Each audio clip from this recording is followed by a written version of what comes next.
Salut tout le monde, c'est le Canard. Une vidéo un peu différente que d'habitude. Donc en fait, ce modèle, vous le connaissez, c'est la Multistrada V4. J'en avais fait une vidéo il y a maintenant un an. En fait, pourquoi je refais une vidéo sur ce modèle? C'est notamment que Ducati, en 2022, ont apporté beaucoup de mises à jour. Donc je ne sais pas si vous vous rappelez de ma plus grosse critique sur ce modèle, c'était la consommation. Donc Ducati, en plus d'avoir amélioré la consommation, ils ont apporté plein de modifications sur ce modèle, en fait pour améliorer ou agrémenter, disons, ce qui était déjà existant. Donc non seulement la consommation, mais ils ont apporté aussi des mises à jour au niveau des suspensions électroniques. Donc maintenant avec une possibilité de baisser la moto manuellement en pilotant les suspensions directement des Komodo. Et aussi plein d'améliorations qu'on va faire un petit point plus tard à l'intérieur du magasin. Donc aujourd'hui je suis avec le chef d'atelier de Bike Avenue, Adrien, qui va nous montrer un petit peu ces améliorations apportées à la suspension. Donc Adrien, si tu veux bien nous expliquer exactement ce qui se passe. Bien le bonjour à tous. Bien le bonjour, voici Adrien. Il est bien ce blouson là. Oh putain. Non, tu fais pas. Si Oui. Je te jure, je te demande par le que je savais pas que tu fais. Donc alors, on va commencer par mettre le contact.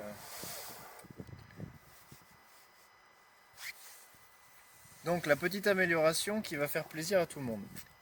Pour la mise à jour de tout ce qui va être fonctionnalité des poignées chauffantes. Donc comme vous le savez tous, il y a un bouton qui est déjà dédié sur le Komodo, mais c'était un peu plus compliqué pour le faire fonctionner au niveau de l'interface. Donc là maintenant, quand on appuie sur le bouton, ça ouvre directement la petite interface des poignées chauffantes. Et après on choisit en fait son niveau d'intensité, si on veut plus ou moins chauffer. Voilà. Et tout via le même bouton, il n'y a plus besoin d'utiliser le joystick de gauche. Parce qu'avant c'était assez étrange, on avait le bouton mais il fallait quand même rentrer dans les sous-menus. Dans les Donc sous-menus, c'était pas hyper hyper intuitif d'origine. Il y a une grosse mise à jour aussi pour tout ce qui va être suspension arrière. Donc maintenant on a la possibilité de mettre la moto en fonction mini. C'est-à-dire qu'elle va déprécharger complètement l'amortisseur pour venir en fait s'abaisser et descendre au plus bas de sa possibilité. Donc cette fonction, vraiment, qui en fait a une conséquence sur la hauteur de selle. exactement sur la hauteur de selle, à l'arrêt. Cette fonction elle est active jusqu'à 95 km/h. C'est-à-dire on peut l'utiliser jusqu'à 95 km/h. Donc il faut rester appuyé sur le bouton des suspensions et la moto va passer en mode mini. Par contre, dès qu'on va dépasser 115 km/h, la fonction se désactive automatiquement et bascule en fait sur le tarage des suspensions, la précharge, qui est préenregistrée. Donc vous avez présélectionné avant en fait. Donc là, on peut faire tout de suite. Je vais la basculer en mode mini et vous allez voir la différence.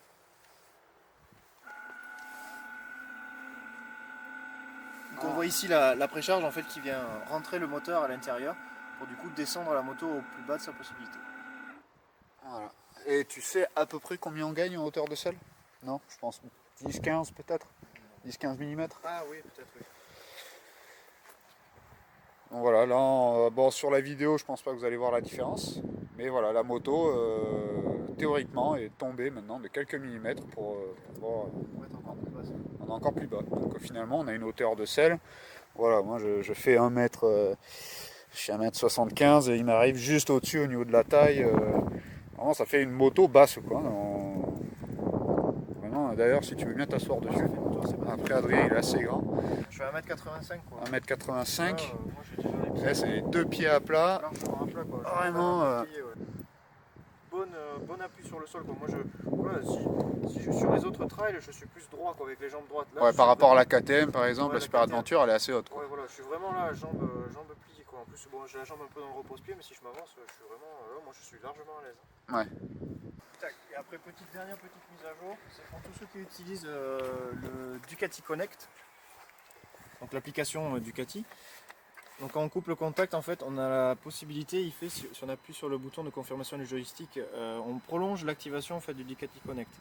Donc c'est-à-dire que si exemple on s'arrête pour mettre de l'essence ou qu'on s'arrête pour blablater avec quelqu'un, on n'est plus obligé de reconnecter encore l'application à la moto. D'accord, il laisse le Bluetooth activé plus longtemps finalement. Voilà, pendant un petit laps de temps supplémentaire. Après si on s'éloigne de la moto, de 20 ou 25 mètres, la connexion va se perdre et du coup, Oui, bah, de toute bien façon, sûr, ça- voilà, ça va s'arrêter. Pour éviter de couler la batterie, c'est pas plus mal finalement. Voilà.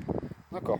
Donc aussi des améliorations en fait au niveau du Ducati Quick Connect, Ouais, voilà, c'est les synergies. synergie. D'accord. Ok. Donc maintenant on va se retrouver à l'intérieur du magasin pour tout ce qui va être les petites améliorations mécaniques du modèle. Donc c'est parti, à l'intérieur du mag. Oh, oh. Partie 2. Ah. Partie 2. C'est bon, nickel. Donc voilà, on se retrouve maintenant à l'intérieur du magasin Bike Avenue, KTM, Royal Enfield, des occasions avec les Cavallero et maintenant Ducati. Donc on se retrouve sur la Multistrada V4 pour une présentation du coup de l'électronique. On va maintenant demander à chef d'atelier Adrien Duperron. Donc pour 2022, Ducati, pour tous les modèles antérieurs, en fait une campagne de rappel. Donc il y a eu quelques corrections de fait maintenant. On va rentrer plus en détail justement où Adrien va nous montrer un peu ça de plus proche. Donc Adrien, si tu veux bien commencer par nous donner le premier point qui a été changé pour 2022. Donc on va commencer par le levier d'embrayage. Donc en fait il faut juste contrôler le bon fonctionnement des petits contacteurs. Donc c'est un double contacteur, c'est-à-dire qu'on a un contacteur qui est ici dessous et l'autre qui est de l'autre côté du levier. C'est-à-dire qu'on débraye, on le voit qui fonctionne ici. Donc ce qui peut permettre à la désactivation en fait du régulateur de vitesse auto-adaptatif. Ok. Le fonctionnement de tous les boutons du Komodo. Donc il y a eu certains cas où en fait les boutons fonctionnaient, avaient un dysfonctionnement. Le contrôle du bon branchement des Komodo, parce que en fait le Komodo il y a une petite cosse en fait qui rentre à l'intérieur. Donc pour bien vérifier que cette petite cosse elle soit bien clipsée à l'intérieur du Komodo et que du coup toutes les fonctions fonctionnent correctement. Parce qu'il y avait des quoi comme des faux contacts, des trucs comme ça en fait avant. Il y a dû y avoir, oui, peut-être des faux contacts D'accord. sur le fonctionnement. Donc sur les deux, le petit passage en fait du câblage pour les deux cosses de celui-ci. Ok. Donc, celui-là, Donc celui sur du les deux dessus. côtés, ouais, les deux Komodo. Une petite correction de la mise en place de la trappe en plastique Ouais. autour de la trappe à essence en fait, Ok. où il pouvait y avoir peut-être un petit peu de jour au niveau du plastique, donc il suffit d'agir sur les deux vis et de moduler un petit peu la trappe pour la remettre en place. Ah, c'était un défaut de montage d'usine en fait, où parfois il y avait un petit décalage. Ouais, il pouvait y avoir un petit décalage au montage. Ok.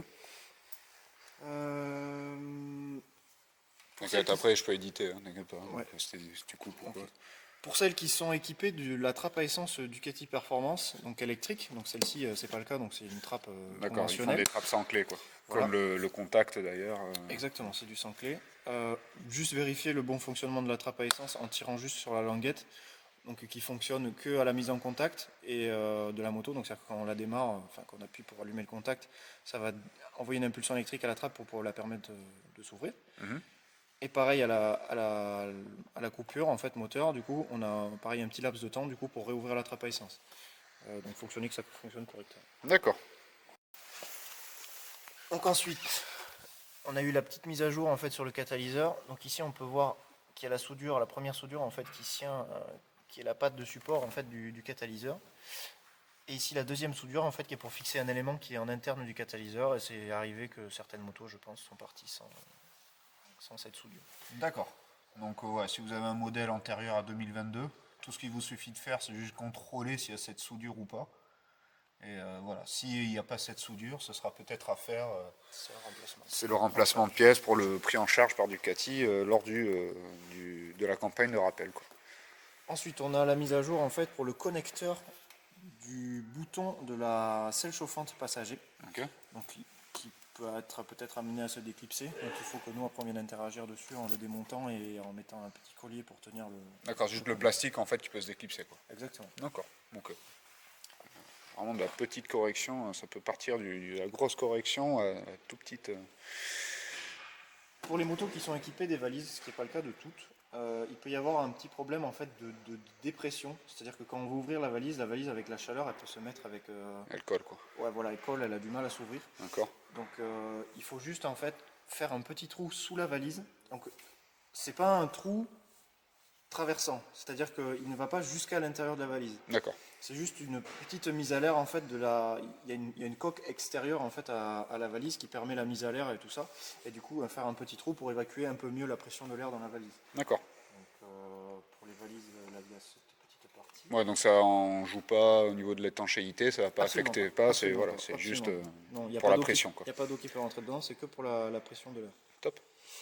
Une petite mise à jour du serrage des vis du support de plaque arrière, donc dessous. Ok. Pour être sûr que toutes les vis sont bien serrées et lockitées. Les vis de tout ce qui va être porte-plaque et ensuite de l'éclairage de plaque arrière aussi. Juste des petits renforts, des trucs comme ça. Contrôler du serrage. Juste du contrôle, ouais, d'accord. Contrôler le contacteur de frein arrière aussi, qui soit bien clipsé dans sa position et qui fonctionne correctement. Parce que c'est pareil, ça fait partie des éléments qui sont pris en charge pour le régulateur de vitesse. D'accord. On a aussi fourni un remplacement de la protection thermique du silencieux. Un remplacement un plus large.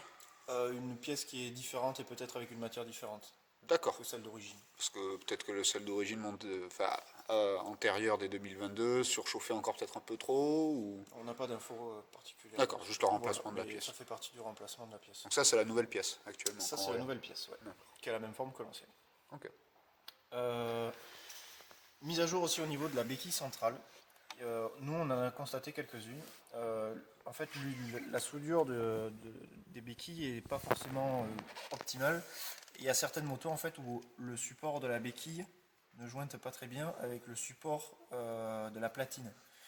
Et du coup il y avait un léger décalage. Bon, pas de là à faire tomber une moto, mais il y avait quand même un léger décalage. Il y avait un petit peu de jeu quoi. Voilà, du coup il y a eu une mise à jour en fait de la vis qui tient la béquille avec un gros clips derrière pour du coup vraiment maintenir la béquille centrale Bien plaqué. à sa place. D'accord. T'arrives à la voir ou pas? Ouais, celle-là, ouais. Ouais. Donc on a cette durite là aussi. Donc vérifier qu'elle soit bien emmanchée correctement dans le moteur. Donc c'est la durite d'évaporation d'huile qui peut peut-être dans certains cas occasionner des petits suintements. Donc voilà le petit point sur... Oh putain Ouais. Donc voilà au niveau de toutes les nouveautés pour la Multistrada 2022. Et on peut voir Ducati, ils ont vraiment fait beaucoup de travail pour vraiment des petites choses, vraiment pour perfectionner la moto. Donc voilà, on voit vraiment que Ducati en ce moment, ils sont à l'écoute de la clientèle. Et ça fait plaisir à voir. Pour ça, je trouvais ça assez important de faire cette vidéo. Malgré peut-être elle n'est pas pour tout le monde, mais j'ai trouvé ça quand même vachement intéressant, qu'il y a tous ces petits points que Ducati revoit et sans forcément s'en vanter sur tous les réseaux sociaux. Et voilà, j'ai trouvé ça assez intéressant en faire une vidéo.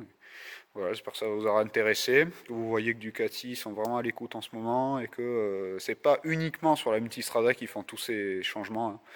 Hein. Adrien nous a confirmé que c'est bien sur tous les modèles, que ce soit de la V4, de la V2, que ce soit les Monsters, vraiment tous les modèles. Du Scrambler, peu importe. Ouais. Et ils sont friands de recevoir beaucoup d'informations. Voilà, Après, c'est les distributeurs qui doivent jouer aussi le rôle de remonter les infos. Voilà, aux usines, parce que souvent les clients viennent dire les choses aux distributeurs et ça passe des fois un petit peu à la trappe et on les met un peu de côté en disant oh c'est bon, c'est pas grand chose, alors qu'au final ça peut quand même mis bout à bout en fait être quelque chose qui peut du coup concerner beaucoup de motos et voilà, ils sont très friands de récupérer toutes ces informations pour pouvoir après mettre en place des campagnes de rappel ou des contrôles à effectuer sur les motos.